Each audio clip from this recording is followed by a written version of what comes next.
Five-alarm fire. Democratic frustrations with Biden spill into the open. WASHINGTON. Pick a metaphor. President Joe Biden's re-election campaign is a five-alarm fire. It's a cardiac case in need of a defibrillator, or a lemming on course to slowly march into the sea and drown.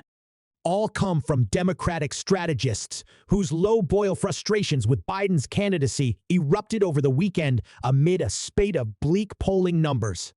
No less a party mastermind than David Axelrod, architect of Barack Obama's 2008 presidential campaign, suggested in a social media post that Biden considered dropping out of the race and letting someone more electable take his place as the Democratic presidential nominee.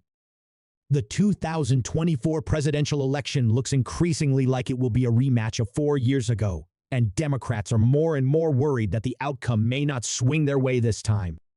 Yet at this point, they're stuck with Biden whether they like it or not.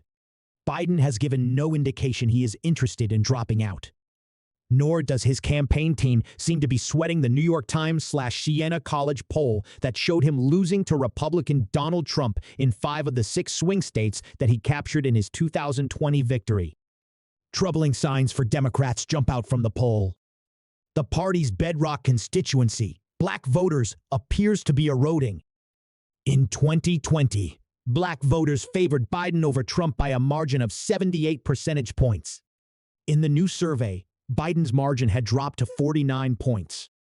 Democratic pollster Terrence Woodbury said when he hears from young and black voters and focus groups, they feel frustrated by foreign aid instead of domestic spending, and it's important for Biden to explain why these foreign investments are necessary. We don't have money for student loans, but we've got money to send to Ukraine. We don't have money to invest in schools, but we have money to send to the Middle East, Woodbury said.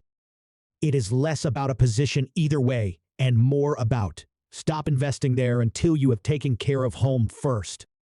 Poll numbers, Biden advisors counter, aren't all that meaningful at this stage of the race. I'm going to wait to do my panicking until there is a GOP nominee, said Jim Messina, who managed Obama's re-election campaign in 2012. He noted that polls in 2011 looked bad for Obama, who went on to defeat Republican challenger Mitt Romney. What's more, Messina added, the economy for Barack Obama in 2011 was way more difficult than the economy for Joe Biden.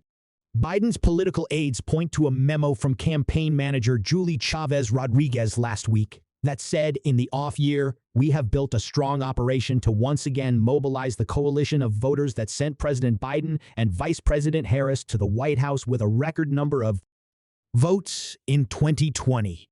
A source familiar with the Biden team's thinking also dismissed Axelrod's comments, calling him one of Biden's most consistent detractors going back to before Biden even launched his presidential campaign.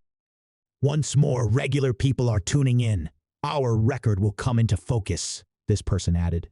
Reassuring words from Team Biden hasn't staved off what has the feel of an intra-party uprising. Democratic officials and strategists point to weaknesses in Biden's message and missed opportunities to build leads in swing states. This is a five-alarm fire, said a senior Democratic aide to a lawmaker in a battleground state. We have a deep bench of folks who could run and win. But that's not happening.